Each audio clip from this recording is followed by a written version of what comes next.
예, 본격적으로 이제 더워지는 것 같죠?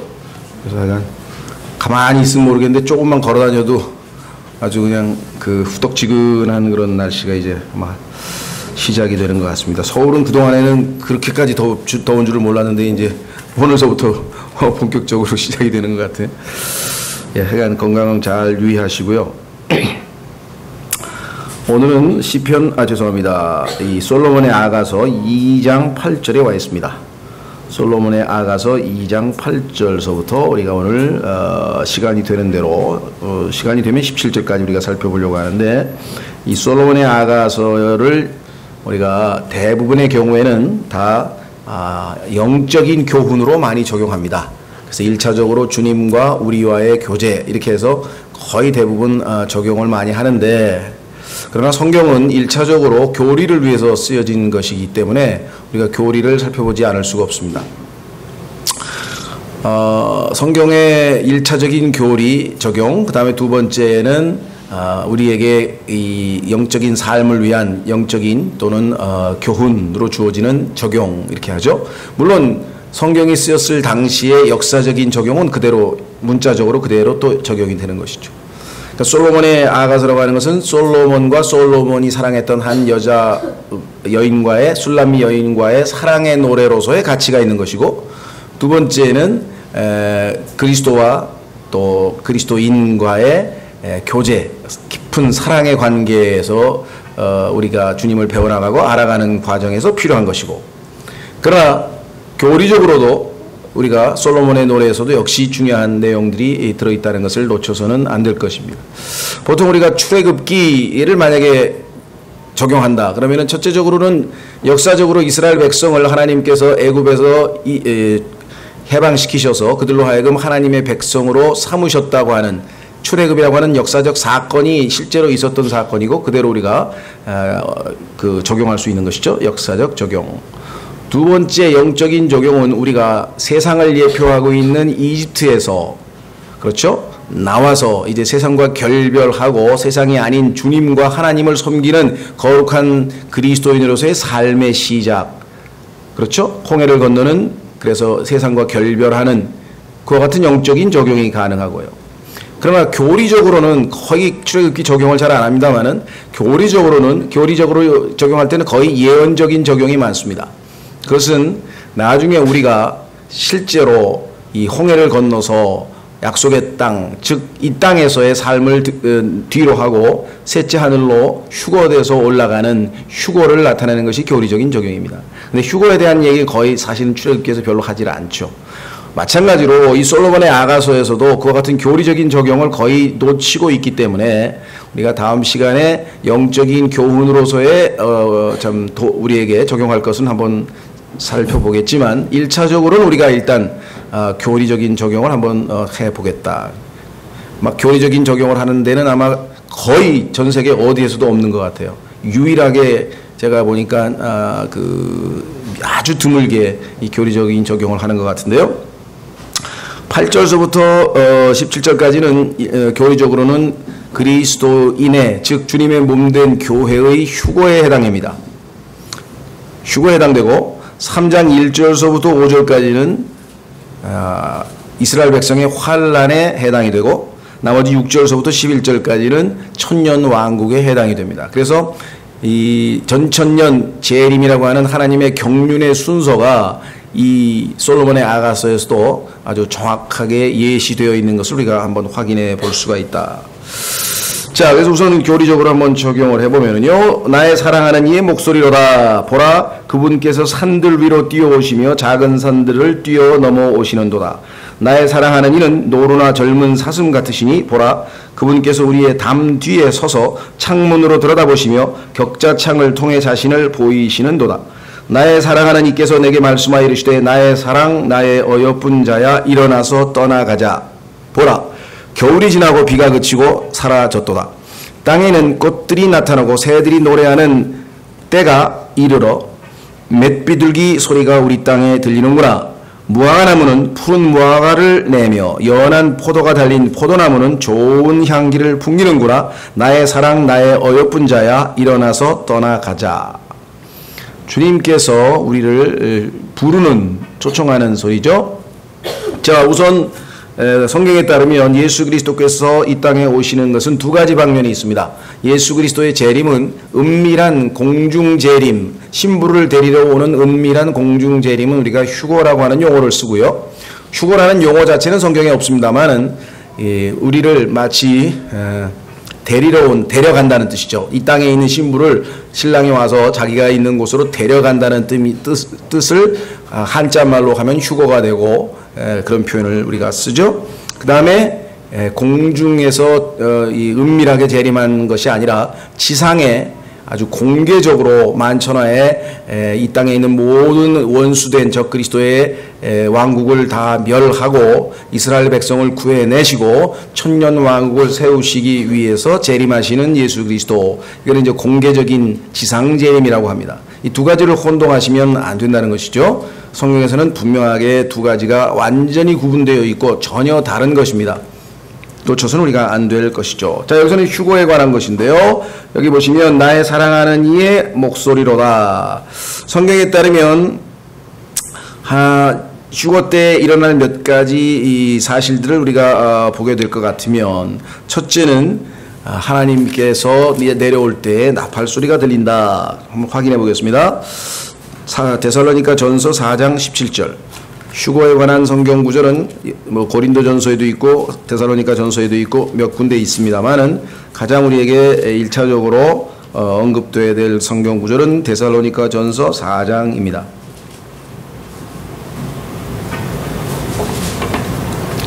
데살로니가 전서 4장. 주께서 호령과 천사장의 음성과 하나님의 나팔 소리와 함께 친히 하늘로부터 내려오시리니 그리스도 안에서 죽은 자들이 먼저 일어나고 그 뒤에 살아서 남아있는 우리가 그들과 함께 구름들 속으로 채어 올라가, 지상재림이 아니죠. 공중에서 만나는 겁니다. 주님을 공중에서 주를 만나리라. 그리하여 우리가 항상 주와 함께 있으리라. 이때 주님께서 우리를 초청하는 소리가 들려오는데 그것은 계시록 4장 1절에 있습니다. 계시록 4장 1절로 가면은 주님께서 우리에게 어떻게 외치시는가? 계시록 4장 1절.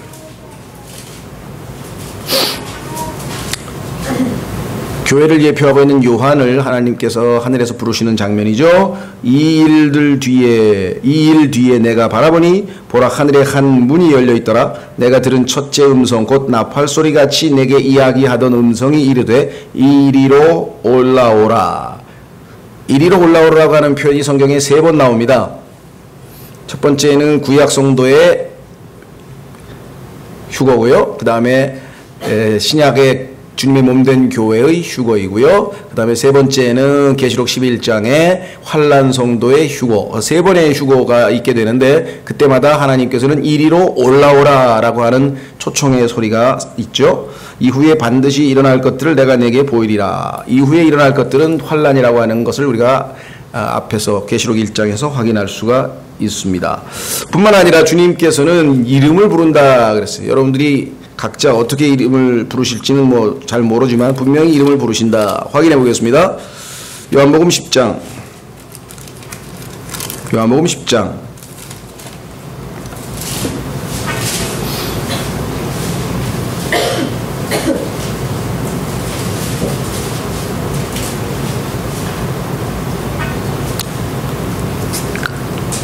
1절서부터 진실로 진실로 내가 너희에게 이르노니 문을 통해 양우리로 들어가지 아니하고 다른 길로 넘어가는 자 바로 그 자는 도둑이며 강도이나 문을 통해 들어가는 자는 양들의 목자니라. 문지기는 그에게 문을 열어주고 양들은 그의 음성을 듣나니. 지금 양들이죠. 우리가 그의 음성을 하늘에서 듣습니다. 뭐라고 듣느냐 아까 얘기했죠. 이리로 올라오라. 그가 자기 양들을 이름으로 불러 그것들을 밖으로 인도하느니라. 밖으로 아시죠? 이 지상에서 저 하늘로 바깥으로 인도해 올라가시게 될 겁니다. 자, 그래서 나의 사랑하는 이의 목소리로다. 보라 그분께서 산들 위로 뛰어오시며 작은 산들을 뛰어넘어 오시는도다. 지상재림 때에는 군대와 더불어서 이 지상해까지 내려오지만 주님께서는 이 산들 위로 뛰어오고 작은 산들을 뛰어넘어온다 그랬는데 성경에 보면은 셋째 하늘에 산들이 여럿 있습니다. 그래서 주님께서 지상으로 내려올 때 표현이 산들, 작은 산들을 뛰어넘어오시는 것으로 성경에 묘사가 되어 있고요. 그 다음에 여기 보시면 산들을 뛰어오는 것은 빨리 온다는 의미가 있죠. 그렇죠? 예, 달려온다는 의미가 있죠. 자, 성경에 보면은 빨리 오신다라는 표현이 몇 번에 걸쳐서 나오는데 한 구절만 우선 찾아보죠. 계시록 22장 12절. 계시록 22장 12절 보시면 이 땅에 주님께서 오실 때는 빨리 오십니다. 여기 조심하셔야 돼요. 요한계시록 22장 20절. 요한계시록 22장 20절. 이것들을 증언하신 분께서 이르시되 내가 반드시 속히 오리라 하시는도다. 22장 12절. 보라 내가 속히 오리니. 이 속히 온다고 하는 말이 두 번에 걸쳐서 나오는데요. 이 속히란 말을 우리가 잘못 알아서 가면서 예수님께서 속히 오신다 그랬는데 벌써 2000년이 지났는데 왜 아직도 안 오시느냐. 근데 그 속히가 잘못 해석한 거예요. 퀵클리라고 하는 말은 오실 때 순간적으로 빨리 오신다는 뜻이지 속히가 조금 있다가 금방 온다 이런 뜻으로 지금 착각하고 있는 것이에요. 무슨 말이 이해가 되셨어요? 예. 성경에 보면 예수님이 재림하시는 순간 눈을 깜빡하는 순간 그 순간적으로 빨리 그렇게 오신다라고 성경에 언급이 되어 있죠. 고린도전서 15장 52절에 보면은 눈을 깜빡거리는 순간적으로 그렇게 빨리 오신다 이렇게 말씀을 하고 있습니다. 다시 솔로몬의 아가 2장 8절. 나의 사랑하는 이의 목소리로다. 보라 그분께서 산들 위로 뛰어오시며 작은 산들을 뛰어넘어 오시는도다. 왜 그러실까요? 예, 신부를 만나러 오는데 마음이 급하시겠죠. 예, 빨리 보고 싶은 마음에 그걸 어떻게 할 수 있는가. 여기 보시면은 초청하잖아요. 그렇죠? 그러면서 14절 보시면 14절 오 바위 틈과 계단의 은밀한 곳에 있는 나의 비둘기야 내가 내 얼굴을 보게 하라. 내 목소리를 듣게 하라. 내 목소리는 달콤하며 내 얼굴은 아름답도다. 신부를 만나고자 하는 신랑의 아주 이 갈급한 마음을 뛰어오시는 달려오시는 주님으로 비유했다. 자, 다시 돌아가시면 2장 9절. 나의 사랑하는 이는 노루나 젊은 사슴 같으시니 빨리 뛰어온다는 말이죠. 노루나 젊은 사슴 같으시니 보라 그분께서 우리의 담 뒤에 서서 창문으로 들여다보시며 격자창을 통해 자신을 보이시는도다. 하늘에서 이 땅에 내려오시기 전에 그 신부를 뭐하고 있는지 이렇게 나쁜 뜻에서 염탐한다는 뜻이 아니라 그렇죠? 지켜보고 있는 바라보고 있는 그런 주님의 모습이 성경에 나와 있습니다. 실제적으로 보니까 하늘에는 담도 있고 문도 있고 창문도 있어요. 정말이냐? 성경에 써 있어요. 확인해 보겠습니다. 창세기 7장 11절. 창세기 7장 11절에 보면은 하늘에 창문들이 있다라고 성경에 써 있죠. 창세기 7장 11절. 노아의 생애에서 600째 해 둘째 달 골 그달 17일 바로 그날에 큰 기품의 모든 샘들이 터지고 하늘의 창들이 열리며. 하늘에 창문이 있다는 말은 성경에 여기에도 나오고요. 그 다음에 지금 금방 읽었던 솔로몬의 아가서에도 나오고요. 그 다음에 성경에 보니까 하나님께서 하늘의 창들을 열어서 축복을 내려 부으신다고 하는 표현이 말라기 3장 10절에 또 나옵니다. 그뿐만 아니라 하늘에 창문이 있다 한들 하면서 하늘에 창문이 있다는 사실을 믿지 않고 비웃었던 사람이 하나님 앞에 심판받아서 죽게 된 사건이 성경에 보면 나옵니다. 말라기 3장 10절 보시면 하나님께서 하늘의 창문을 열겠다 그런 표현을 썼어요. 말라기 3장 10절. 만군의 주가 말하노라 너희는 모든 11조를 창고로 가져와 내 집에 먹을 것이 있게 하고 이제 그것으로 나를 시험하여 내가 너희를 위해 하늘의 창들을 열고 받을 것이 없도록 너희에게 복을 쏟아붓지 아니하나 보라. 하늘의 창들이 있다라고 하는 표현이 이렇게 나와 있죠. 자, 그런데 실제로 이 하늘에 창이 있는데 창만 있는 게 아니라 성경에 보니까 문들도 있고, 그렇죠? 문. 그 다음에 여기 나와 있는 것처럼 격자창. 그래서 그 다음에 이 뭡니까? 기둥. 여러 것들이 우리가 생각하는 건축과 관련된 모든 것들이 쫙 있습니다. 그래서 이 창문을 통해서 하나님께서 예수 그리스도께서 지금 우리를 내다보시고 있습니다. 담 뒤에서 오늘날 소위 말하는 그 범신론이라는 게 있는데요. 그것은 뭐냐면 자연 자체가 곧 신이라고 생각하는 것인데 성경에서 말씀하시는 하나님은 자연과는 이 우주와는 분리되어 계십니다. 우주가 있는 게 있고 그 담 뒤에 즉 둘째 하늘과 셋째 하늘 사이에는 큰 물이 있죠. 어마어마하게 깊은 물이 있는데 그걸 깊음이라고 창세기에서 말씀했죠. 그 위에 셋째 하늘에 하나님께서 계셔요. 그런데 그 둘째 하늘이 끝나는 부분, 즉 둘째 하늘이 끝나고 물이 있는 그 부분에는 성경에 보니까 유리바다라고 칭하고 있고 얼음처럼 얼려 있다고 했고 시간이 정지되는 곳이에요. 마이너스 273도라 그러나요? 그래서 시간이 정지되어 있는 그런 지역입니다.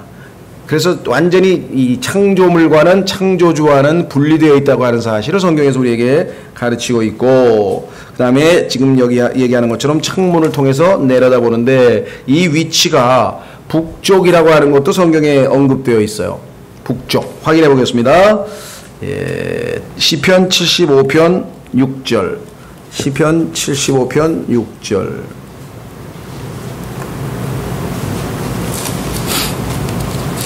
하나님이 계신 곳은 어딘가? 성경에 보니까 하나님이 계신 방향이 또 정해져 있네요. 시편 75편 6절. 높이는 일은 동쪽에서나 서쪽에서나 남쪽에서 나오지 아니하며 오직 하나님께서 재판장이 되시나니 그분께서 한 사람을 낮추시고 다른 사람을 높이시느니라. 그러면은 높이는 일이 하나님으로부터 나온다 그랬는데 동쪽, 서쪽, 남쪽이 아니면 북쪽 아니겠습니까? 그럼 하나님께서 계신 곳이 북쪽이라고 하는 것을 성경에서 말씀하고 있는 것이죠. 시편 48편에도 북편이라고 하는 말을 썼죠. 북쪽. 그래서 지금 그 북극성이 있는 방향으로 계속해서 나아가면 결국은 셋째 하늘에 도달할 수 있도록 성경에서 말씀하고 있습니다. 욥기 38장. 욥기로 가시면 그 하나님이 계신 그곳이 어디인지를 우리에게 자세하게 설명해 놓고 있습니다. 욥기 38장.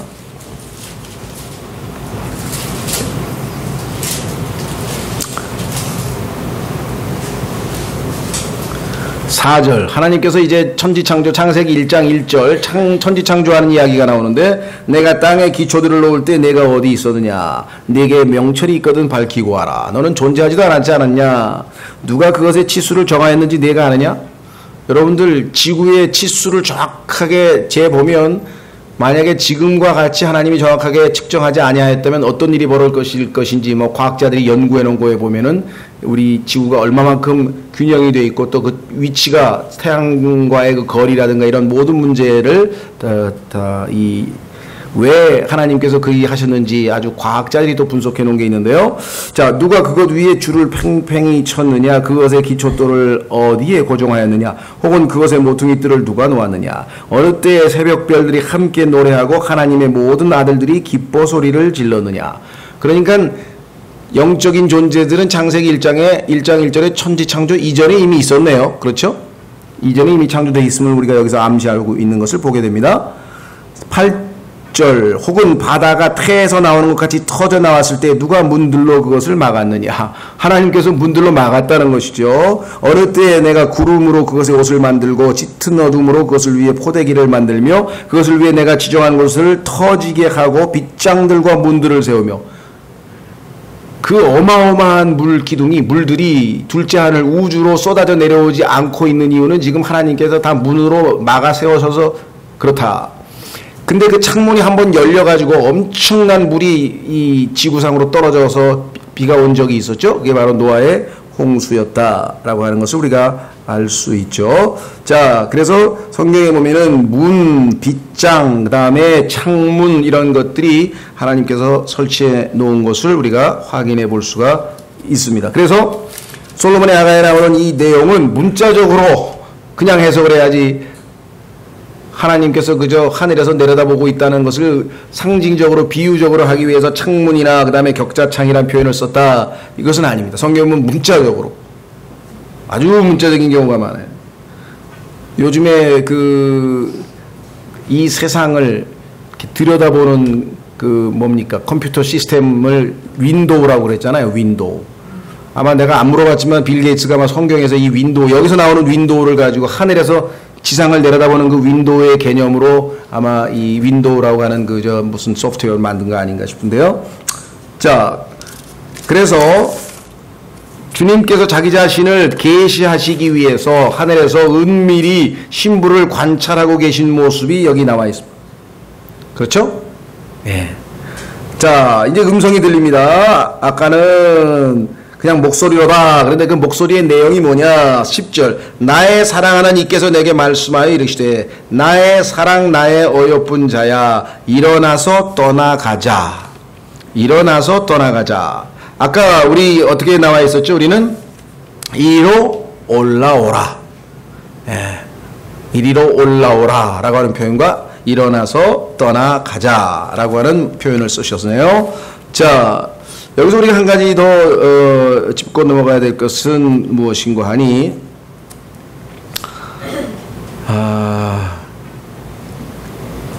휴거 때 들리는 그 하나님의 트럼펫 소리인데요. 구약 성경에 보면은 하나님께서 이스라엘 백성들에게 은으로 이 트럼펫을 나팔을 만들어 가지고 부으려고 했는데 그 나팔을 불 때에 두 가지 목적을 가지고 불게 하셨는데 하나는 사람들을 불러 모으는 겁니다. 두 번째는 그 사람들이 일단 다 모였을 때 행진하기 위해서 그 군대가 행진하듯이 행진하기 위해서 나팔을 불게 되는데 이 두 가지 나팔을 부는 것 이것이 지금 이 휴거와 관련지어서 나팔 소리를 듣고 다 주님의 백성들을 불러 모아가지고 그 다음에 하늘로 행진해서 올라가는 모습과 이스라엘 백성들을 불러 모아서 행진케 하는 모습과 비유되어 있죠. 화면을 확인해 보겠습니다. 민수기 10장 민수기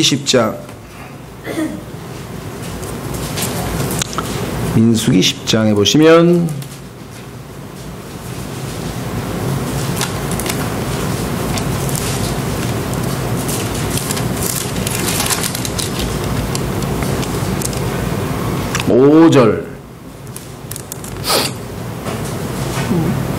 민수기 10장 보시면은요, 우선 1절부터 보시면 나팔을 만들 목적을 설명해 놓으셨네요. 주께서 모세에게 말씀하여 이르시되 너는 너를 위해 은나팔 2개를 만들되 한 덩어리에서 만들고 그것들을 사용하여 지폐를 소집하며, 자, 지폐를 소집하는 게 첫 번째 목적. 두 번째, 진영을 이동하게 할지니라. 두 번째 목적. 그들이 그것들을 불 때에는 온 집회 회중이 그들의 회중의 성막문에서 모여 네개로 나올 것이요 그들이 나팔을 하나만 불 때에는 이스라엘의 수천 명의 우두머리 통치자들이 모여 네개로 나올 것이니라. 너희가 경고 나팔을 불 때에는 동쪽에 놓인 진영들이 앞으로 나갈 것이며 경고 나팔을 두 번째 불 때에는 남쪽 편에 놓인 진영들이 이동할 것이니 이동하기 위해 그들이 경고 나팔 소리를 낼 것이니라. 자, 표현이 동쪽에 놓인 진영들이라고 얘기를 했네요. 그렇죠? 성경에 보면은, 구약 성경에 보면은, 이스라엘 백성들이 무덤을 만들 때 그 시체들의 그 머리가 향하는 방향은 다 동쪽입니다. 반면에 여기 나와 있는 두 번째 그룹은 남쪽에서, 그렇죠? 예, 그들이 지금 보니까 6절에는 남쪽 편에 놓인 진영들이에요. 그러니까 휴거 때 성경에 보니까 먼저 우리보다 앞서 죽은 사람들이 먼저 일어나고 그랬죠? 그게 동쪽 편에 있는 사람들이에요. 그 다음에 살아있는 사람들이 그 뒤를 이어서 또 올라간다 그러죠. 근데 올라갈 때는 어떻게 올라갑니까? 남쪽에서 북쪽으로, 여기 남쪽 진영이죠. 남쪽에서 북쪽으로 셋째 하늘을 향해서 올라가게 되어 있습니다. 성경은 이렇게 치밀하게 휴거와 연관지어서 이스라엘 백성의 이동하는 모습과 하늘에서 들려오는 나팔 소리를 들을 때 하나님의 백성이 모여져서 이동하는 모습을 정확하게 매치시켜 놓았다. 뿐만 아니라 예수 그리스도의 재림을 예표하고 있는 또 다른 표현은 마태복음 14장에서 예수님께서 바다 위를 걸어오고 있는 모습이 있습니다. 바다 위를 걸어오고 있는 모습은, 여러분, 우주를 왜 그 바다에다 비교하는지 성경에 보니까 우주 위에 물이 있잖아요. 그래서 우주에서 사용하는 모든 용어는 다 바다에서 사용하는 용어를 쓰죠. 예를 들면 우주선이라 그러고요. 그 다음에 그 숙몬이란 말도 쓰고요. 그래서 모든 게 지금 다 바다와 관련된 표현이란 말이에요. 예수 그리스도께서 지금 바다 위를 걸어서 내려온다고 또 예언서에 기록되어 있어요. 예수님의 재림 때. 그렇죠. 그래서 예수님께서 바다 위를 걸어오고 있는 것은 이제 정말 이 휴거의 한 모형인데, 그때도 뭐라 그랬습니까? 예수님께서 오라. 한번 확인해 보겠습니다. 14절. 마태복음 14장. 성경에서는 주님의 몸된 교회의 휴거에 대해서 다양한 방식으로, 아주 휴거 하나만 가지고도 창세기부터 계시록까지 어마어마하게 많은 내용들이 들어있는 것을 보게 되죠. 찾으셨습니까?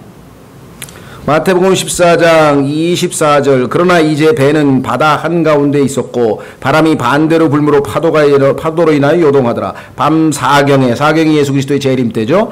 예수님께서 바다 위를 걸어서 그들에게 가시니 제자들이 그분께서 바다 위로 걸어오는 것을 보고 불안하기를 영이다 하고 두려워 소리 지르거늘, 즉시 예수님께서 그들에게 말씀하여 이르시되 안심하라, 나니 두려워 하지 말라 하시니라. 베드로가 그분께 응답하여 주여 만일 주시거든 물 위로 죽게 오라고 내게 명하소서 하니 그분께서 뭐라 그랬습니까? 오라. 이 오라라고 하는 캄이라고 하는 단어가 지금 솔로몬의 아가서에서는 일어나 함께 가자 그랬죠? 근데 그게 영어로는, 우리말로는 함께 가자예요. 그러나 영어로는 come away예요. come이에요. go가 아니고 come away. 우리말하고 영어하고는 come하고 go가 뒤바뀔 때가 있어요. 방향이. 자, 그래서 다시 돌아오시면 솔로몬의 아가서 2장 10절. 나의 사랑하는 이께서 내게 말씀하여 이르시되 나의 사랑 나의 어여쁜 자야 일어나서 떠나가자. 일어나서 떠나가자. 자, 11절로 가시면 보라 겨울이 지나고 비가 그치고 사라졌도다. 데살로니가 전서에 보면은요, 그 때에 대해서는 너희가 알 필요가 없다. 다시 말하면 예수 그리스도의 휴거 때가 언제인지에 대해서는 성경에서 밝혀놓고 있지 않은데, 이 솔로몬의 아가서에는 그 때를 밝혀놨어요. 자, 언젠가 보라 겨울이 지나고 비가 그치고 사라졌도다. 겨울은 아니죠? 땅에는 꽃들이 나타나고 새들이 노래하는 때가 이르러 맷비둘기 소리가 우리 땅에 들리는구나. 봄이라고 하는 것을 알 수 있죠. 무화과 나무는 푸른 무화과를 내며 연한 포도가 달린 포도나무는 좋은 향기를 풍기는구나. 나의 사랑 나의 어여쁜 자야 일어나서 떠나가자. 자, 그러면 시기가 어느 때인지 대충 짐작이 가십니까? 예, 한번 확인해 보겠습니다. 마태복음 24장으로 가시면 예수님께서 이스라엘에 대해서 무화과 나무로 비유하시면서 말씀해 놓은 게 있죠. 마태복음 24장 32절. 마태복음 24장 32절. 이제 무화과 나무의 비유를 배우라. 그것의 가지가 아직 연하고 잎사귀를 내면 여름이 가까운 줄을 아나니 그런즉 이와 같이 너희가 이 일들을 볼 때 그때가 가까이 곧 문들 앞에 이른 줄을 너희가 아느니라. 유대인들의 회복에 대한 말씀이 이루어지기 전에 휴거가 바로 일어나겠죠. 그 직전에. 따라서 여기 나와 있는 것처럼 여름이 가까웠다. 5월 말이나 6월 초인데요. 절기로 치자면 이때는 바로 유대인들의 오순절 때입니다. 자, 얼마나 성경에서 의미심장합니까? 이 땅에 오순절이 유대인들이 하나님으로부터 율법을 받은 명절인데요. 그날 율법을 받다가 3,000명이 죽었죠. 율법을 받던 날, 하나님이 주신 십계명을 받던 날 금송아지를 만들어서 3,000명의 유대인이 죽었잖아요. 그렇죠? 그런데 이번에는 돌판에 쓴 율법이 아니라 마음에다가 새기는 율법, 즉 성령님을 우리에게 보내주시면서 오순절날 3,000명이 구원받는 역사가 성경에 보면 기록되어 있죠. 그래서 교회가 시작된 오순절날 다시 교회를 하늘로 부르시는, 그렇죠? 그래서 우리는 이 휴거의 시점은 오순절이구나 라고 하는 것을 성경을 통해서 미루어 짐작할 수 있습니다. 그래서 오늘 솔로몬의 아가 2장 11절에서 13절을 통해서 휴거의 시점을 이스라엘의 절기와 관련시켜 봤을 때 오순절이다.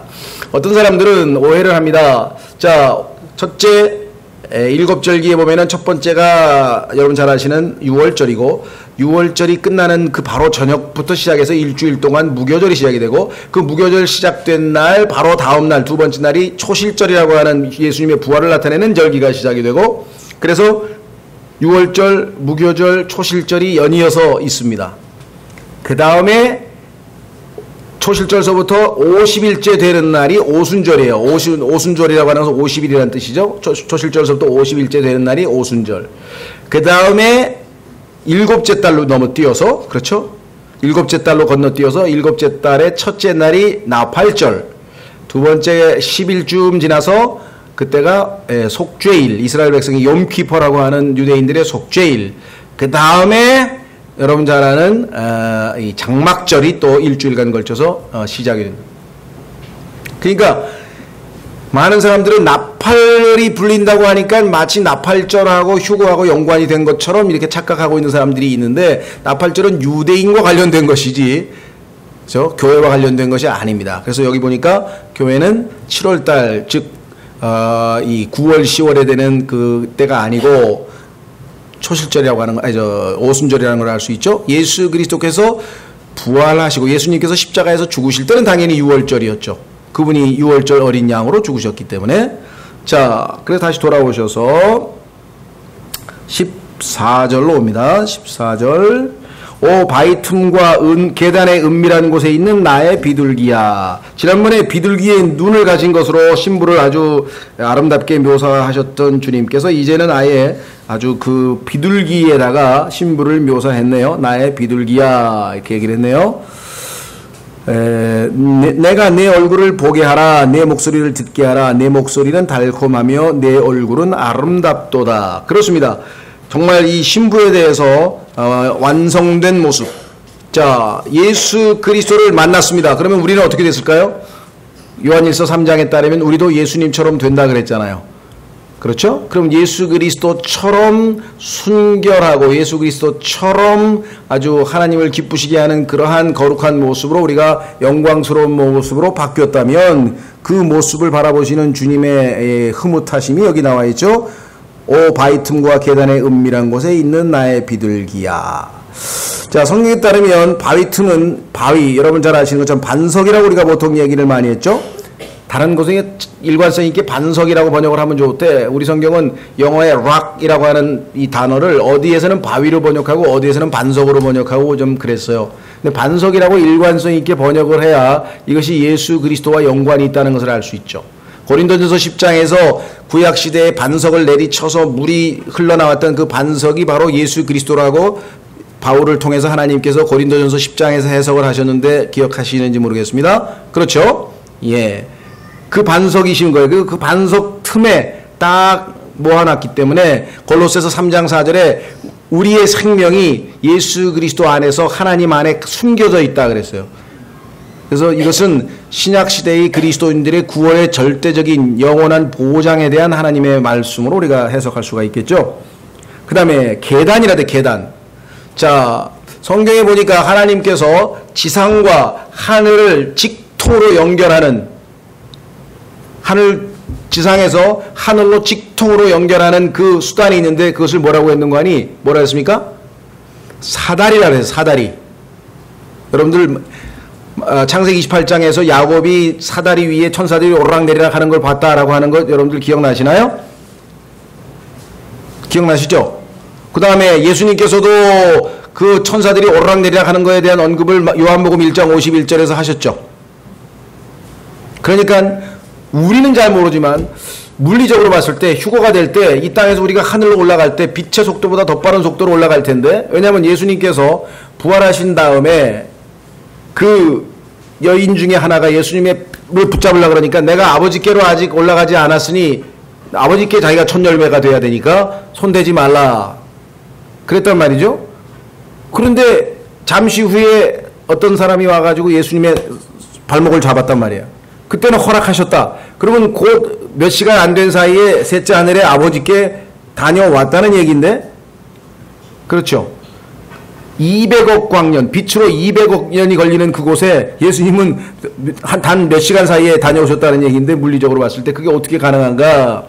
학자들에 따르면 진공이죠, 진공. 진공 상태에서 완전히 그냥, 그렇죠? 마찰 개수가 제로가 된 상태에서 올라갈 수 있는 것. 잘은 모르겠어요. 성경에서 말씀하시고 계신 계단이라든가 사다리라든가 하늘과 땅을 이어주는 어떤 그 진공 통로가 있어서 우리가 거기를 통해서 정말 셋째 하늘로 올라갈 수 있는 것인지 추정이 가능할 뿐이죠. 그러니까 성경은 의외로 문자적으로 그대로 적용되는 내용이 너무나 많아요. 많은 사람들이 그냥 상징적으로 비유적으로 자꾸 해석을 하려고 그러는데, 오히려 성경은 어떨 때는 너무나도 아주 선명하게 문자적일 때가 너무나 많습니다. 그들의 벌레, 나중에 구원받지 못한 사람들이 원래 벌레 모습으로 바뀐다는 것도 거의 문자적으로 우리가 해석이 가능한 건데요. 자, 그래서 오 바위 틈과 계단의 은밀한 곳에 있는 나의 비둘기야, 내가 내 얼굴을 보게 하라. 내 목소리를 듣게 하라. 내 목소리는 달콤하며 내 얼굴은 아름답도다. 지금 나를 보시면 아마 이렇게 표현을 안 하시겠죠? 그렇죠? 그런데 주님처럼 우리가 변화된 모습을 보셨을 때 이런 말씀을 하시겠죠? 지금 이런 소리를 글쎄요, 가끔 가다가 들으면 좋긴 좋겠지만 그럴 수준이 될는지는 잘 모르겠습니다. 우리를 위하여 여우들 곧 포도나무를 망치는 작은 여우들을 붙잡으라. 우리의 포도나무에 연한 포도들이 있느니라. 아까 얘기한 것처럼 12절에도 포도나무가 나오고요. 포도원, 포도원. 우리 그리스도인들도 영적으로 우리가 적용해 보자면 정말 각자에게 하나님께서 우리의 삶을 포도원으로 주신 것이죠. 우리 삶에서 정말 아름다운 성령의 열매가 맺힘으로써 주님을 기쁘시게 해드리는 그러한 삶을 살아야 되는데, 이 열매들을 맺히지 못하게 막는 여우들이 있어요. 여우들. 성경에 보면은 여우들이 두 번에 걸쳐서 언급되어 있습니다. 이 여우들, 여우.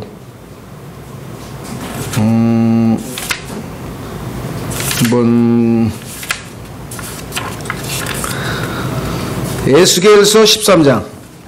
에스겔서 13장에 보시면 하나님께서 성경에서 여우라고 하는 동물에 대해서 언급하시면서 누구를, 어떤 특징을 가진 사람을 여우라고 하는가. 우리도 사회생활을 하는데 일상생활에서 이 여우란 말을 좀 안 좋은 뜻으로 쓰이죠. 에스겔서 13장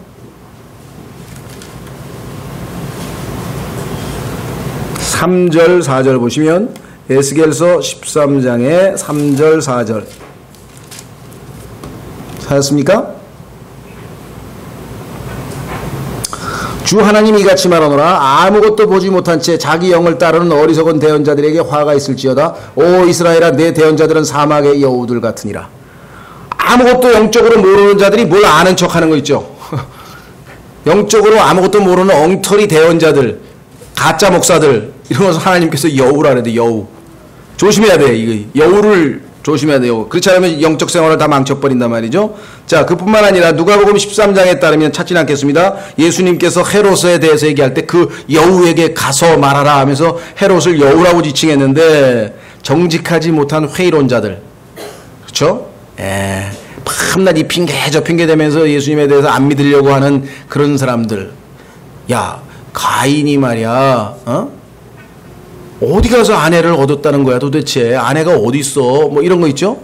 쓸데없는 질문을 하면서 성경을 안 믿으려고 하는 그러한 사람들을 성경에서는 또 주님께서 여우라 이렇게 하셨는데요. 자, 성경적으로는 우리가 지금 살핀 것처럼 우리의 삶을 방해하는, 우리의 영적인 주님과의 교제를 방해하는 여우들을 그것도 작은 여우들을 붙잡아야 되는데 그 여우들은 이런 종류의 사람들, 우리의 영적 생활을 망치려는 사람들을 조심해야 되고요. 더 확대해서 그러면 우리 삶에서 있는 모든 주님과의 관계에서 방해가 되는 것, 때로는 그것이 나의 삶의 습관이 될 수도 있고 나의 게으름이 될 수도 있고 나의 어떤 이 아담으로부터 물려받은 어떤 좋지 못한 뭐가 됐든 간에 주님과의 나의 사이를, 관계를 망치려고 드는, 성령의 열매를 맺지 못하게 만들어 보려고 하는 모든 그와 같은 방해물들을 통칭해서 우리가 여우라라고 그렇게 할 수 있는데, 중요한 거는 작은 여우라는 거예요. 작은 여우.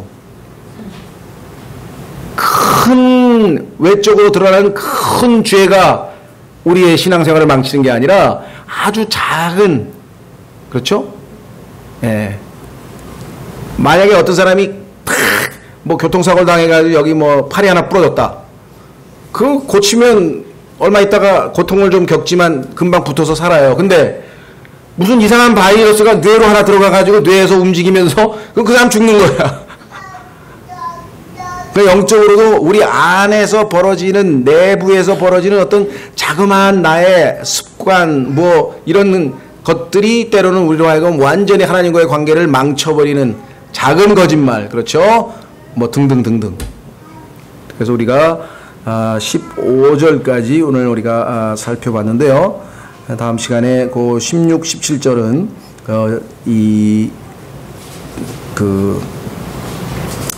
신앙 고백과 더불어서 자기를 불러달라고, 또 다시 말해서 휴거에 대한 갈망을 표현하고 있는 그 여인의 고백이 지금 16, 17절에 나와 있습니다. 오늘 이 시간에는 여러분과 제가 오늘 주신 말씀을 통해서 1차적으로 오늘 우리가 교리적인 것만 좀 살펴보았고요. 영적인 거는 조금 터치했습니다만은 다음 시간에는 이 주님과의 관계에 있어서 우리가 이 주님의 초청에 응하지 않고 머뭇거리거나 뒤척이거나 이렇게 할 때에는 영적으로 어떤 손실이 오는지 이것들을 영적인 적용을 한번 해보도록 하겠습니다. 오늘 이 시간에 여러분과 제가 오늘 주신 말씀을 통해서 잠깐 기도하고 그 다음에 나누어서 기도하겠습니다.